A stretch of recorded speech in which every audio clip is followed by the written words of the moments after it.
नमस्कार, जनशोध न्यूज़ में आपका स्वागत है। मैं प्रदीप तिवारी। हम जो आज एक मुद्दे पे बात कर रहे हैं, वह ऐसा स्वास्थ्य संकट है, जो धीरे-धीरे हमारी फ़िज़ाओं में फैलता जा रहा है और हमें पता भी नहीं चल रहा है। और सबसे बड़ी बात कि जो इस मर्ज़ के इलाज करने वाले हैं, यानी डॉक्टर, उनके ही थ्रू ये ज़्यादातर मामलों में फैल रहा है। हम बात कर रहे हैं एंटीबायोटिक दवाओं का भारी उपयोग और उनकी घटती प्रभावशीलता के बारे में। तो आज के समय में डॉक्टर छोटी-छोटी समस्याओं में भी एंटीबायोटिक और यहाँ तक कि हैवी एंटीबायोटिक तक लिख दे रहे हैं, क्योंकि कहीं न कहीं इसमें मरीज भी ज़िम्मेदार हैं, क्योंकि उन्हें जल्दी रिकवरी चाहिए, जल्दी स्वास्थ्य लाभ चाहिए और डॉक्टरों को भी जल्दी लाभ चाहिए, जिससे कि उनकी वैलिडिटी भी बने, उनका भी एक प्रभाव बने कि वो बेहतर डॉक्टर हैं। इस सारी रस्साकसी में कहीं न कहीं उस कस्टमर जो कि हम आप हैं, उनका ही नुकसान हो रहा है और हम इस एंटीबायोटिक के मकड़जाल में उलझते चले जा रहे हैं। स्थिति ये आ गई है कि अब कुछ संक्रमणों में, जीवाणुओं में एंटीबायोटिक का असर होना बंद हो गया है। अब आप सोच रहे होंगे इससे कौन-सी बहुत बड़ी समस्या हो गई? तो इससे बड़ी समस्या ये हो गई है कि अगर ये जीवाणु, ये विषाणु अगर धीरे-धीरे बढ़ने लगे हमारे एनवायरनमेंट में और उन पर एंटीबायोटिक का असर नहीं हुआ, तब फिर हम जाएँगे कहाँ? स्थिति वही कोरोना जैसी आ जाएगी, कोई महामारी हमें ले डूबेगी। तो इससे सावधान रहने की आवश्यकता है। जो पूरी समस्या है, वो डॉक्टरों के आसपास ही घूमती है।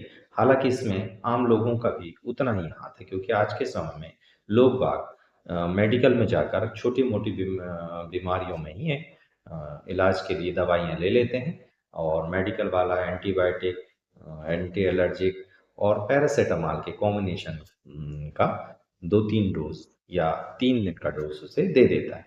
वो ले लेते हैं, ठीक भी हो जाते हैं, मगर ये गंभीर परिणाम आपके किडनी के लिए और आपके उस जीवाणुओं के लिए हो सकते हैं, जिन पर आगे जाकर आपको वार करना था, मगर अब आप चूँकि उनके में एक प्रकार का एंटीबायोटिक से रेज़िलेंस बन गया है, आप उसको कर नहीं पाएँगे। भारत में डॉक्टरों और आम जनता दोनों द्वारा एंटीबायोटिक दवाओं का अत्यधिक उपयोग और गलत प्रिस्क्रिप्शन एक गंभीर समस्या बनता जा रहा है। इससे बल्कि बनता क्या जा रहा है, बन चुका है और बड़ी मात्रा में बन चुका है। इससे बैक्टीरिया में ऐसे प्रतिरोध विकसित हो रहा है, जो पहले की दवाएं ठीक कर देती थी, आज वे उतनी ही असरदार नहीं रह गई हैं। इसे एंटीबायोटिक रेजिलेंस एएमआर कहा जाता है और यह विश्व स्वास्थ्य संगठन की रिपोर्ट के अनुसार सबसे गंभीर स्वास्थ्य खतरों में से एक बनकर उभर रहा है।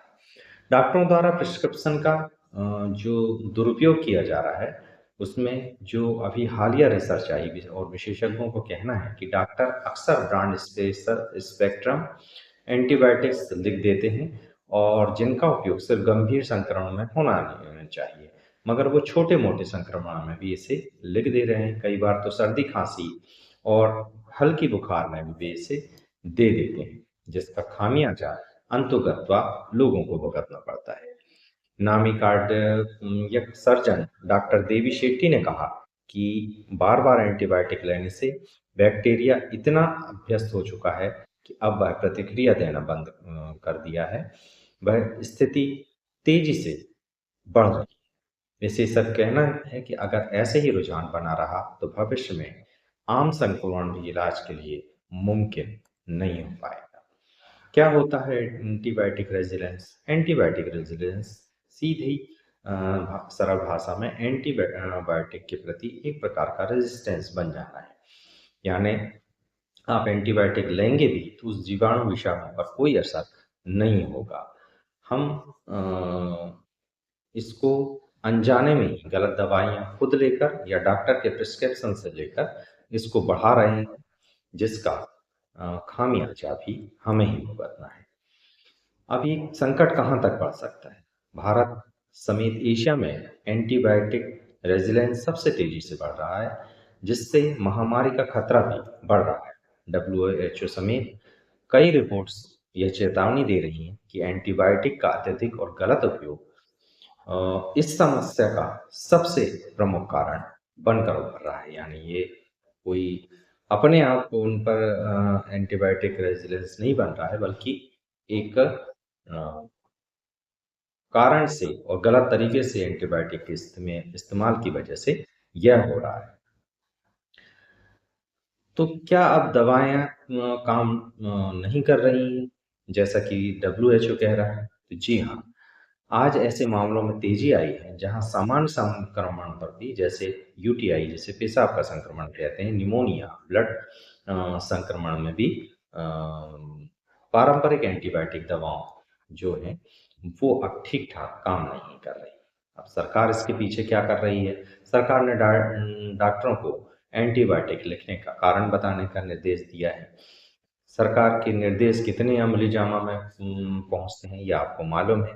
जमीन में इसकी कहीं कोई सुगबुगाहट नहीं है, बल्कि आप अगर डॉक्टरों से बात करेंगे तो उन्हें इसकी जानकारी भी नहीं होगी, ऐसा वो कहेंगे, या उन तक जानकारी ही ना पहुंची, ऑर्डर ही ना पहुंचा हो।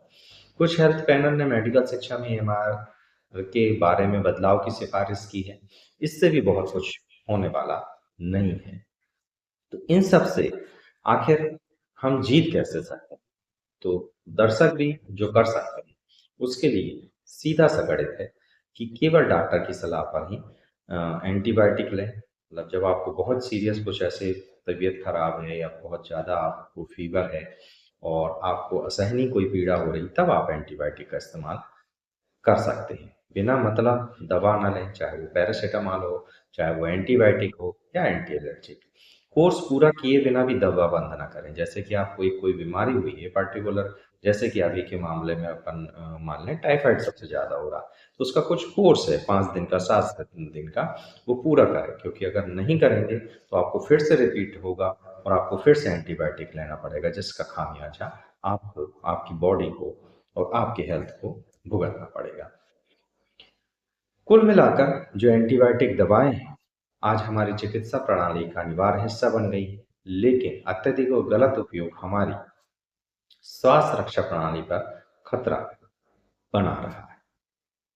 अगर हम समय रहते सावधान नहीं हुए तो भयावह परिणाम भुगतने के लिए हमें तैयार होना पड़ेगा। वैसे भी भारत में लगातार किडनी के पेशेंटों की अ, संख्या बढ़ते जा रही है, उसमें कहीं ना कहीं बड़ा योगदान एंटीबायोटिक दवाओं का है। अगर आप भी कभी छोटी-मोटी दवाओं, सर्दी, खाँसी और वायरल बुखार के लिए मेडिकल में जाकर दवाइयाँ ले लेते हैं, तो अगली बार ऐसी गलती ना करें। यह आपके लिए और आपके शरीर के लिए भयावह हो सकता है और शायद विश्व और हमारे भारत देश के लिए। तो रहिए सावधान और देखते रहिए जनसुख।